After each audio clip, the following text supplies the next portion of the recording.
So, you know, now that sustainability and ESG concerns are so high on the list of priorities, we've been chatting about that quite a bit today, as you know, I've seen you guys watching.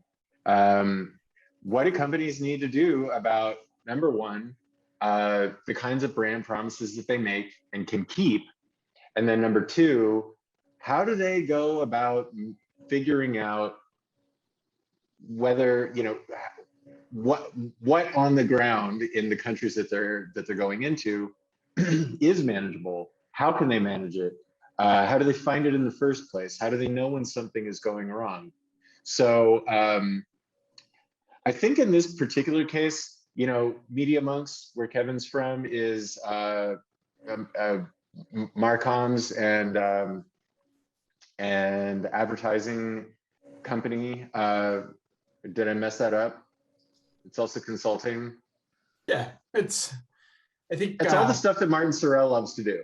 Yeah, and we've acquired quite a few companies in the last year or so. I think we're up over 9,000 employees now around the world. And agencies that provide a full suite of services, from communications to consulting to technology consulting to advertising and marketing and media buying and the whole gambit these days. We're even doing product design.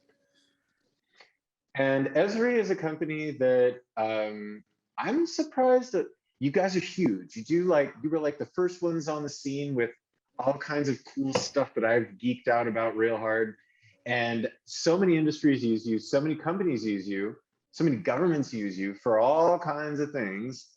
But it's not a household name, and it's so interesting. It's so interesting. Maybe we'll be able to help in some small way. Attendee by attendee. But what do you guys do? It's geospatial technologies. It's geospatial technology and data, right? So Esri was founded over 50 years ago. That's 50. And to really bring this to digitize our planet, and now the technology is called GIS, Geographic Information Systems. And if you think about everything on our planet for 50 years and plus, digitized, that's population shifts, how water has, swelled in some areas and contracted in others, and air quality over time. And really, how can organizations apply that digital geography and layers? You talked earlier today about, it's not just the tariffs and the social issues. There's not one thing that causes disruption to supply chain and disruption to the world. It's a layering effect. And I think what GIS can bring to the table is, how do you understand potentially water scarcity with exploitation of land, or a lack of biodiversity and protection, because nothing happens kind of usually in an isolated way. So that's a little, kind of context of Esri. But I think, to your point, 50 years used globally, we feel like now is a time that the eyes and the kind of minds are being opened up to bringing the digitization into kind of greater awareness of what's happening, right?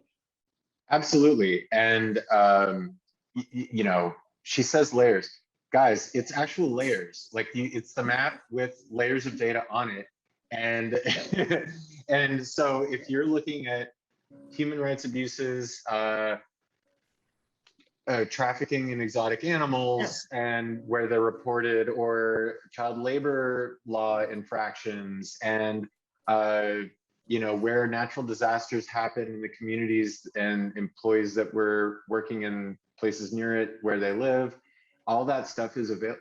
You can map that stuff. So if you're trying to factor in all of these things and you're saying, okay, are there places on the planet that get a decent enough score over the last 20 years? Can you show me a time series for that? They can do that. Now, if there's a company that, and so did I explain it right? I mean, that's how I would use it, Cindy. And I have. It's so cool. You guys ought to use this. Now, another company that's really into maps, and I love that they are, is Control Risks. I've talked about them a lot today. So their annual product is called Risk Map, because everything happens somewhere, as Cindy has said. And so when you're taking into account these risks, like what Jonathan was running through about political, geopolitical, terrorism, things like that, it's happening someplace and it's got an effect on you at some point. If there's one thing that the last 5 years ought to be teaching all of us, is that something that seemed like just general front page news stuff that affected everybody else someplace else in the world is messing with our Amazon order, or how quickly we're able to get the thing off the dock and not lose our job if we're a supply chain person, right? So and then while all of this is going on, sustainability and ESG are ranking super high on so many priorities lists. So back to the original question, which is how do we make brand promises that we can keep? I'll start with you, Allison. Yeah, how do we keep these promises? How do we figure out what's going on in the places where we want to be and see if there's anything that we can do about it, and make sure that if things change that we know ahead of time and manage it well? Yeah, absolutely. I mean, I think one of the things that has become apparent over the course of the pandemic and sort of the supply chain disruptions we've seen is that there were actually quite a few companies that maybe didn't have as good of a handle on exactly what their supply chain looked like. And that resulted in a lot of surprises for folks. And, I think initially we saw this, this manifested in a couple of different ways throughout the course of the pandemic, right? I mean, at first it was kind of the port and border closures that caused these disruptions. Then we had, these shutdowns due to restrictions on people able to go to work, and that caused another wave of supply chain disruptions. Then we have some of the, shifts in consumer demand that you were just talking about, and then finally shifts in the labor market. And all of these cases, though, I think the result, though, has been companies seeing all of the different ways in which these issues have emerged throughout their supply chain, right? Whether it's really far at the beginning or in the back, or sort of at the very forefront of their operations. So I think that's the first thing when we talk about how do you keep brand promises is actually knowing, not so, I mean, obviously you need to know what promises you're making, but what does even your supply chain look like, and where are the various different ways in which it can go wrong? And there's a lot of different ways we can talk about that, but I think that's sort of first and foremost the thing where we see a lot of companies have blind spots in that to begin with.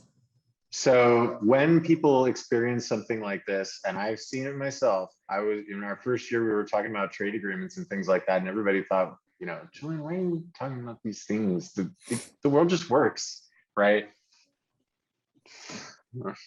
Yeah.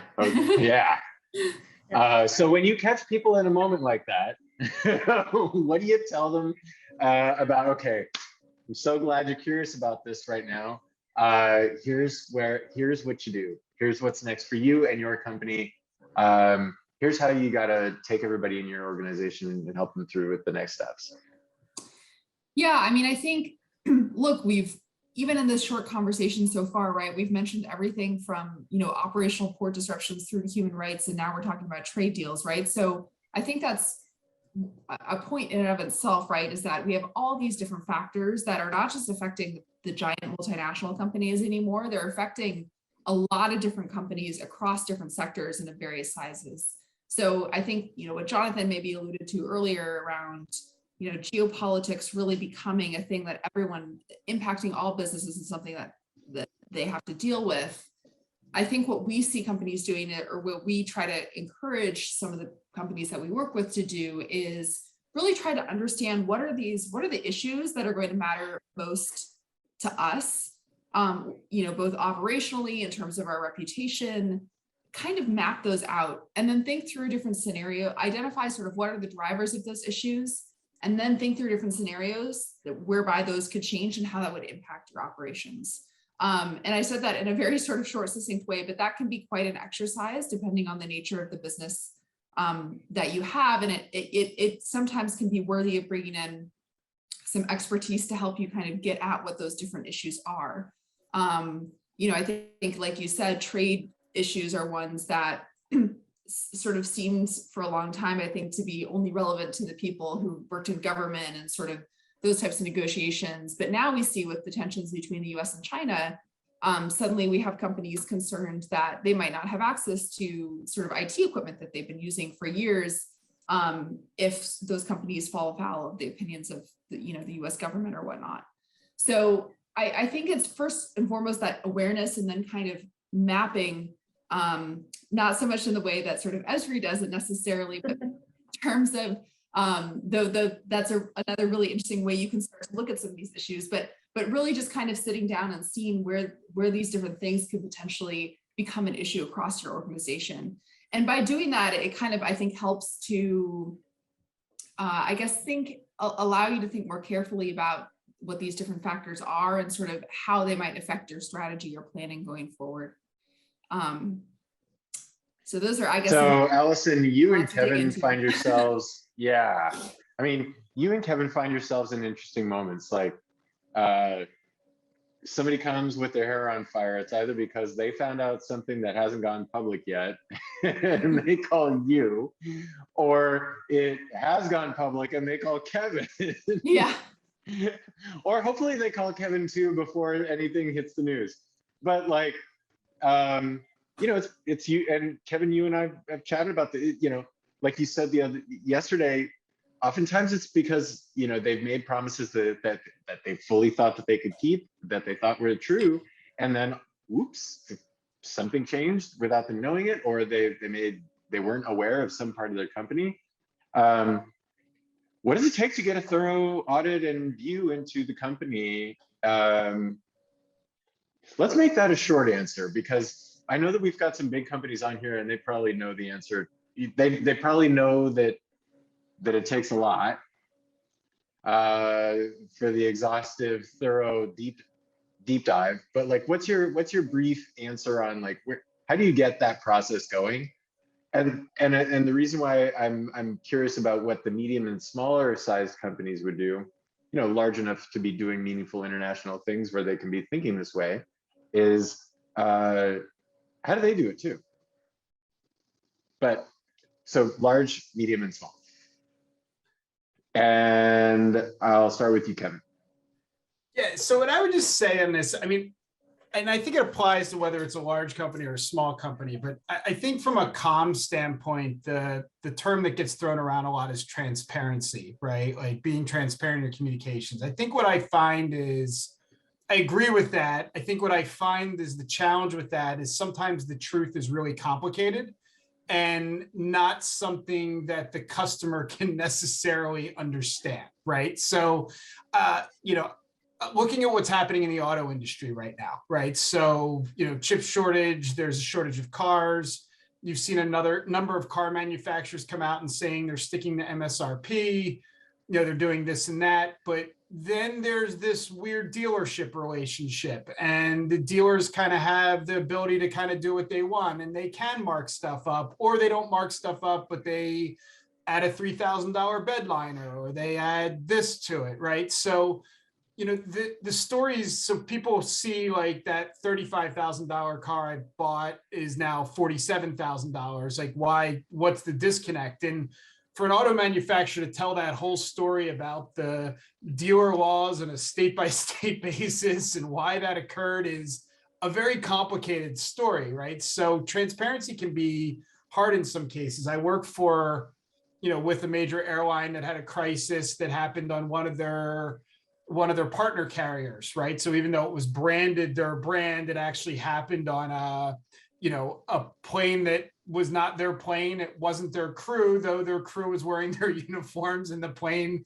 had their brand on the side of it, right? So you've got to make a determination of like, you've got to be transparent, and the more upfront you are about what's happening, the easier it is to understand, but you have to balance that with the complication of the message, right? If the truth is so complicated to explain, people probably aren't going to really buy it, right? Or they're probably not going to be able to understand it. So you've got to find that balance of being transparent and honest and also telling a very simple story, and work with your partners to deliver on the overall promise. And I think that's where you see the breakdown from a comm standpoint happen, is that the company nobody promises something that's in their control, but then there's pieces of it that are out of their control that they can't necessarily do. So they make promises they can keep, but they make promises their partners aren't necessarily keeping. So it's finding that, striking that right balance of transparency and honesty, and also simplicity, right? So telling a message that people can understand that don't work in the auto industry or don't work in the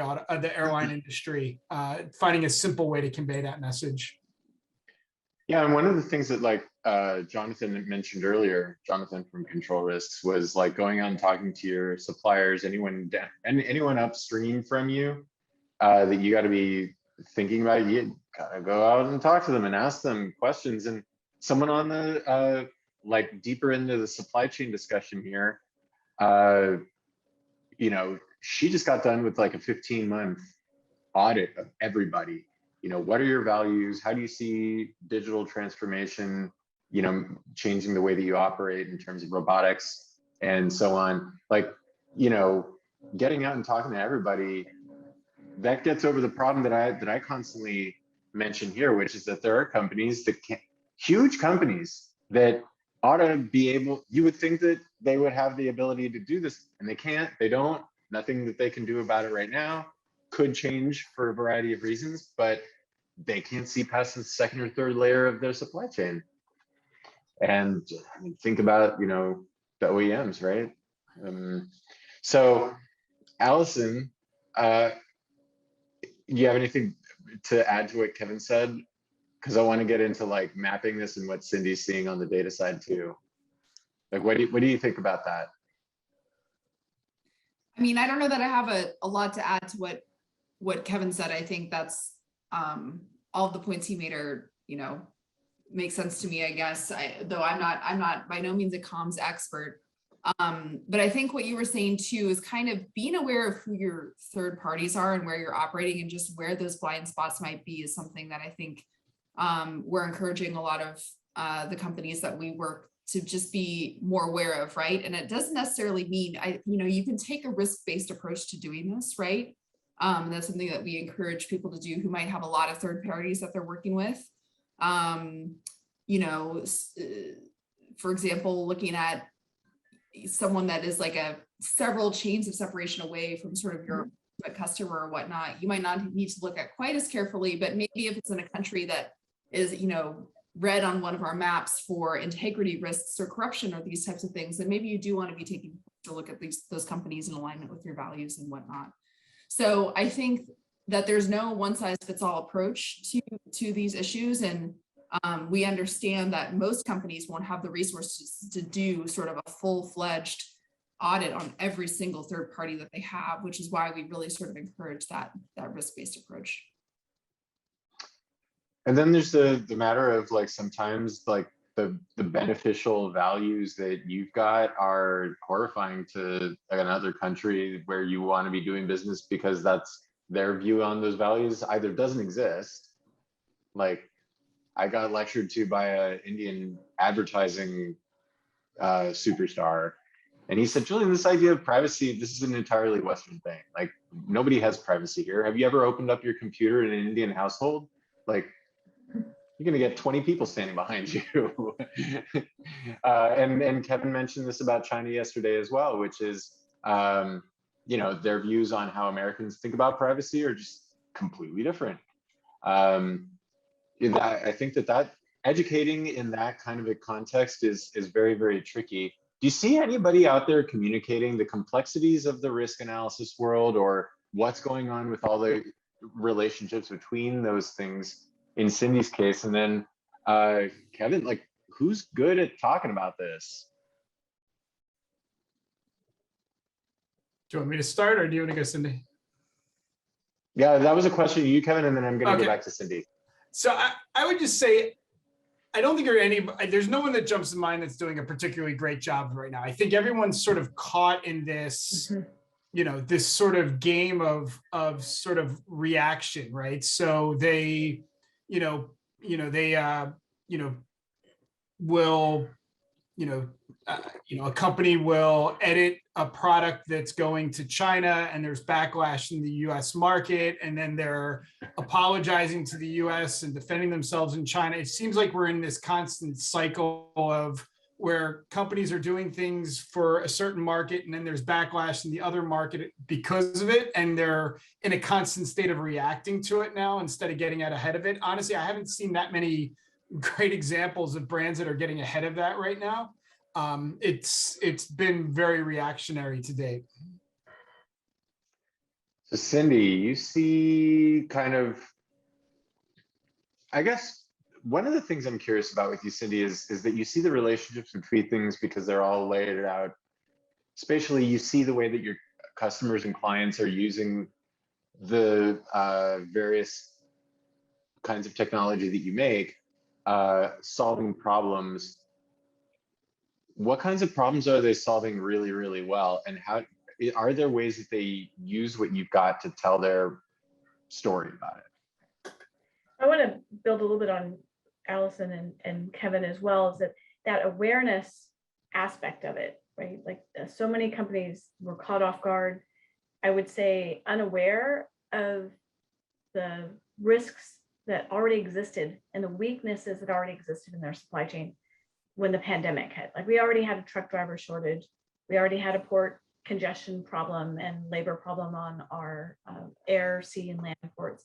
So all that happened was this prolonged pandemic, and the severity of the breadth of the risk was just spread globally, and it's lasted much longer than anybody could have ever anticipated. And what we found, and I think we talked about in our prep, Julian, was there was a huge kind of difference between those companies who were already on some journey of transformation, of digitization, is what I'll say. So any company that already was at least trying to digitally understand, and I overemphasize digital maybe, but we're actually trying to get that full picture. And often in our world today, that picture is coming in a digital lens, right? Versus the companies who really were just still felt like everything supply chain related, trade related was a cost center to be avoided, as much as possible. And to your point, it just worked. We've got enough buffer in the profit line that we're just going to shoulder our way through what's happening, and we'll do good enough. And that was a whole different contingent that I think that what we saw was that the companies who were already leaning forward into that awareness aspect and not just understanding the point on the map, but where in the world things were being sourced and produced and assembled and then shipped, had an accelerated pace of responding to the pandemic. One company that we work with, a US based manufacturer who produces in 30 countries, they saw, through a digital lens, the initial spread of the pandemic, and started shifting inventories kind of right ahead of the global role of the pandemic and moving things into markets and shifting, whereas their counterparts were completely still just trying to follow the old process. So I think what we've seen is, and they were able to secure their buildings, they closed their buildings faster, they kind of shut down and move their employees to their work from home faster. So there was just and those are the companies, and we probably recognize a lot of those big brands because they stayed current and relevant to our lives throughout the first, I'd say, 3 to 6 months. Where they've been able to go now since is working with organizations like Control Risk, like any of the other data providers, to continue to enhance and bring in the data, because there's not one data solution, not one technology solution. It's really about understanding the fabric. I call it the quilt. What's all the data? What are all the seams that need to be brought together? And I would say the one biggest benefit these companies came from was not just understanding where were their points and nodes of their business, but what were the dependencies on their business? Which nodes depended on other nodes, and as it relates to the movement of goods, the movement of labor, and the overall kind of wellness and well-being of the communities. Then you take the companies who I think are still kind of recovering. We will see the permanent demise, I think, of a lot of those middle brand companies that were just kind of already on a thin thread, right? When the pandemic hit. But the ones that are actually trying to recover, I think that are having greater impact is, again, they've assessed where they are, where they need to be. And they're truly, I think, going back to some early conversations you have with Kevin, and this was Phil too, the demand shift has significantly changed a company's customer base. Let's just call them customers. And what that means is, we were talking before about the tragedies of lost life, the way the patterns of buying has changed. You can't go back to last year or even 6 months ago. Where were your buyers coming from and how are they spending? Organizations today have to have a pulse on what's happening today. And that pulse isn't just about the positive aspect of who's buying and spending money. It's where is that natural disaster going to head? Where is there a geopolitical disruption that will impact? And they can't look at what happened 30 days ago. They actually have to be looking at the here and now. And I think that's kind of closing that conversation thread. That's where the digital aspect adds so much power, is because it tends to be more real time, more live, and you're taking the risk factors that can be brought in from, you know, the data and the real activity, and you're responsive to today. And those data models those data sources can also be modeled, and tell me where I'm going to be what's going to be a potential threat category 3 in 30 days. I mean, that technology and the ability to do that is here today, not just with Esri, but across the board. Companies have to shift their mindset, and organizations, I believe, away from just being responsive to risk to being resilient, right? And knowing that they can't predict every risk that's going to happen. But I really feel like there's an aspect of where our society, where we will be, where we're going to hold everyone, these firms, more accountable. And that kind of comes to that conversation of keeping the brand promise. Companies no longer are going to have a ability to say, oh, I only am responsible and accountable as a brand for 1 or 2 levels down in my supply chain. They're going to be held accountable all the way through. And they can't do it in the old mechanism or keeping supply chain as a cost center. I think supply chain and vendor management and trade management need to be in the C-suite, along with other business planners. And y'all, Cindy, thank you for that. Thank you. Yeah, I mean, that kind of summarizes the title of the session in a really helpful way. I really appreciate you doing that. You know, sometimes it's a little bit difficult for me to switch gears here, and Cindy, that was a big help.